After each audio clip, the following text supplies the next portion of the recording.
ನಮಸ್ತೆ, ನಾನು ಅಕ್ಷತಾ. ವಿಜಯಪುರ ಜಿಲ್ಲಾ ವಿಜಯಪುರ ನಗರದ ಎಸ್ಎಸ್ ಹೈಸ್ಕೂಲ್ ಹತ್ತಿರ ಭಜಂತ್ರಿ ಸಮಾಜದ ಶ್ರೀ ಏಳು ಮಕ್ಕಳ ತಾಯಿ ದೇವಿ ಮೂರ್ತಿ ಪ್ರಾಣ ಪ್ರತಿಷ್ಠಾಪನೆ ಇಂದು ದಿನಾಂಕ 22 ಜನವರಿ 2024ರಂದು ಬೆಳಿಗ್ಗೆ ಸುಮಾರು 11 ಗಂಟೆಗೆ ಮಾಡಲಾಯಿತು ಹಾಗೂ ಶ್ರೀ ಏಳು ಮಕ್ಕಳ ತಾಯಿ ದರ್ಶನ ಮಾಡಿ ಆಶೀರ್ವಾದ ಪಡೆಯಲಾಯಿತು. ನಂತರ ವಿಜಯಪುರದ ಶ್ರೀ ಸಿದ್ದೇಶ್ವರ ಜ್ಞಾನಯೋಗಿ ಆಶ್ರಮದ ಶ್ರೀ ಗಿರಿಶಾನಂದ ಮಹಾಸ್ವಾಮೀಜಿಗಳು ಹಾಗೂ ಶ್ರೀ ಶಿವಶರಣಂದ ಸ್ವಾಮೀಜಿಗಳು ಸಮಾಜದ ಎಲ್ಲ ಭಕ್ತರಿಗೂ ಆಶೀರ್ವಾದ ಮಾಡಿದರು, ಆಶೀರ್ವಚನ ನೀಡಿದರು ಮತ್ತು ಅನ್ನ ಪ್ರಸಾದ ಅವರ ಅಮೃತ ಹಸ್ತದಿಂದ ಸಾರ್ವಜನಿಕರಿಗೆ ವಿತರಣೆ ಮಾಡಿದರು. ಬಹಳ ಸುಂದರವಾದ ದೇವಸ್ಥಾನ ನಿರ್ಮಾಣ ಮಾಡಲಾಗಿದೆ. ಇಂದು ಸಾಯಂಕಾಲ 6 ಗಂಟೆಗೆ ಅತಿಥಿಗಳಿಗೆ ಸಮಾಜದ ವತಿಯಿಂದ ಗೌರವಪೂರ್ವಕ ಸನ್ಮಾನ ಕಾರ್ಯಕ್ರಮ, ನಂತರ ಸಾರ್ವಜನಿಕವಾಗಿ ಮನೋರಂಜನೆ ಕಾರ್ಯಕ್ರಮ ನಡೆಯಲಿದೆ. ಎಲ್ಲ ಓಣಿಯ ಸಮಾಜದ ಬಂಧುಗಳು ಇಂದು ಅದ್ದೂರಿಯಾಗಿ ಆಚರಿಸಲಾಯಿತು. ವರದಿ ರಾಜು ಭಜಂತ್ರಿ. ನಾವು ಇಷ್ಟು ಎತ್ತರ ಮಟ್ಟಕ್ಕೆ ಬೆಳೀತಿದ್ವಿ ಏನ್ರಿ, ಎಷ್ಟು ಪ್ರೇಮ ರೀ ಯಪ್ಪ. ಒಂದಿನ 2 ದಿನ ಬಿಟ್ಟು ನಾವು ಒಂದು ವೇಳೆ ತಾಯಿ ಮುಪ್ಪಾನ ವಯಸ್ಸು ಮುದುಕಿ ಆದ ಬಳಿಕ ಒಂದ್ಸಲ ಬಿಟ್ಟು 4 ಸಲ ನೀರು ಬೇಡದಂದ್ರ ಏನು ಮುದುಕಿಗೆ ನೀರಿನ ಬರಾಗಿರೋ ಹೊಕ್ಕದೇನಂತ ಕೇಳ್ತೀವಿಲ್ರಿ ನಾವೆಲ್ಲರೂ ಸಹಿತ. 1 ಸಾರಿ ಬಿಟ್ಟು 2 ಸಾರಿ ನನಗೆ ಸುಗರ್ ಆಗ್ಯದಪ್ಪ, ಅವಾಗ ಇವಾಗ ತಿನ್ನಂಗ ಆಗ್ತದ, ಒಂದಿಷ್ಟೇನ್ರೆ ಕೊಡ್ರಿ ಅಂತಂದ್ರ ಎಂತಿಂತವ್ರು ಹೋಗ್ಯಾರತ್ತ ನಿನಗೆಂದು ಬರ್ತದಂತ ಮನ್ಯಾಗಿದ್ದು ಸ್ವಸ್ಥ್ಯಾರು ಮಕ್ಕಳು ಕೇಳ್ತೀವಿ ಇವತ್ತು ನಾವು.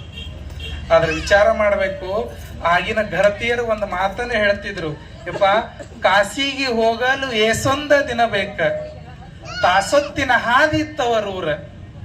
ಕಾಶಿಗೆ ಹೋಗಾಕ ಬಹಳ ದಿನ ಬೇಕು, ಕಾಸಿಗೆ ಹೋಗಲು ಏಸೊಂದ ದಿನ ಬೇಕ, ತಾಸೊತ್ತಿನ ಹಾದಿ ತವರೂರ. ತಾಸೊತ್ತಿನ ಹಾದಿ ತವರೂರದೊಳಗ ಕಾಶಿ ಕುಂತವಳೆ ಹಡೆದವ್ವ. ಕಾಶಿ ಒಳಗ ವಿಶ್ವನಾಥ ನಮ್ ದಾರಿ ನೋಡ್ಕೊತ ಕುತ್ತಾನ ಇಲ್ಲೋ ಗೊತ್ತಿಲ್ಲ, ಆದ್ರ ನನ್ನ ತವ್ರ ಮನ್ಯಾಗ ನನ್ನ ತಾಯಿ ನಾ ಬರ್ತೀನಿ, ಯಾವಾಗ ಬರ್ತೀನಿ ಅಂತ ತಿಳ್ಕೊಂಡು ತಾಯಿ ದಾರಿ ಕಾಯ್ಕೊಂತ ಕುಂತಾಳಂತ ಒಬ್ಬಕ್ಕಿ ಗರತಿ ಹೇಳ್ತಾಳಪ್ಪ ಅಂತಂದ್ರ ತಾಯಿ ಮಹತ್ವ ಎಂತದಿರಬೇಕ್ರಿ ಗೊತ್ತಿರ್ಲಿ ತಮ್ಮೆಲ್ಲರಿಗೂ ಸಹಿತ. ಯಪ್ಪ ಮಿರಗ ಜೂನ ಬಂತು ಅಂತಂದ್ರ ಮಳಿ ಆಗಲಿಲ್ಲ ಅಂದ್ರೆ ಏನ್ ಮಾಡ್ತಾರ್ರಿ? ಎಲ್ಲಾ ಊರನ್ ದೇವ್ರಿಗೆಲ್ಲ ನೀರ್ ಹಾಕ್ತಾರ, ಬಾನ ಹಿಡಿತಾರ, ಒಂದ್ ದಿವ್ಸ ಕಡುಬು ಮಾಡ್ತಾರ, ಎಲ್ಲ ಬೇನ್ ಪಳ್ಳೆ ತಗೊಂಡು ಎಲ್ಲಾ ಊರುಗಳಿಗೆ ಸಣ್ಣ ಸಣ್ಣ ಮಕ್ಳಿದ್ರಪ್ಪ ಅಂದ್ರ ಮಡಿಲೆ ಮತ್ತ. ಹಂಗ ಅಲ್ಲ ಯಪ್ಪ, ತಾಯಿ ನಮ್ಗೆ ಈ ಜಗತ್ತಿನೊಳಗೆ ಜನ್ಮ ಕೊಟ್ಟಾಳಪ್ಪ ಅಂತಂದ್ರ ಯಾವುದೋ ಕಲ್ಮಶ ಇಟ್ಕೊಂಡು ಹೋದ್ಯಪ್ಪ ಅಂತಂದ್ರ ತಾಯಿ ನಮಗ್ ಕಾಪಾಡಂಗಿಲ್ಲ. ಮೊದಲು ನನ್ನ ತಲೆ ಮ್ಯಾಲ ಒಂದು ಕಳಸಿ ನೀರ್ ಹಾಕೊಂಡು ಎಲ್ಲಾ ಮೈ ಎಲ್ಲ ತೊಯ್ಸ್ಕೊಂಡು ಮಡಿಯಿಂದ ಎಲ್ಲ ಊರನ ಗುಡಿಗೆಲ್ಲ ತಾಯಿದಾರಿಗೆ ಒಯ್ದು ನೀರ್ ಹಾಕುವಂತ ಪದ್ಧತಿ ನಮ್ಮ ಭಾರತೀಯ ಸಂಸ್ಕೃತಿ ಒಳಗಿತ್ತು. ಅದಲ್ರಿ ಈಗನು ಸಹಿತ ಶ್ರೀಮಂತರಿರ್ಲಿ ಬಡವರಿರ್ಲಿ ಎಲ್ಲಾರು ಬಂದು ಎಲ್ಲಿ ಬೇಡ್ಕೋತಾರ, ಯವ್ವ ನಮ್ದೇನ್ ತಪ್ಪಾಗ್ಯದ ಬಿಟ್ಟದ ಗೊತ್ತಿಲ್ಲ ತಾಯಿ, ತಪ್ಪನ್ನು ಮಾಡೋದು ಮಕ್ಕಳು ಸಹಜ. ಯವ್ವ ಜಗತ್ತಿನೊಳಗ ತಪ್ಪು ಯಾರೂ ಹೊಟ್ಟೆಗೆ ಹಾಕೊಳಂಗಿಲ್ಲ, ನೀ ತಾಯಿ ದೊಡ್ಡಕ್ಕದಿ ಅಂತೇಳಿ ನಿನಗ ತಾಯಿ ಅಂತ ಕರೆದಾರ.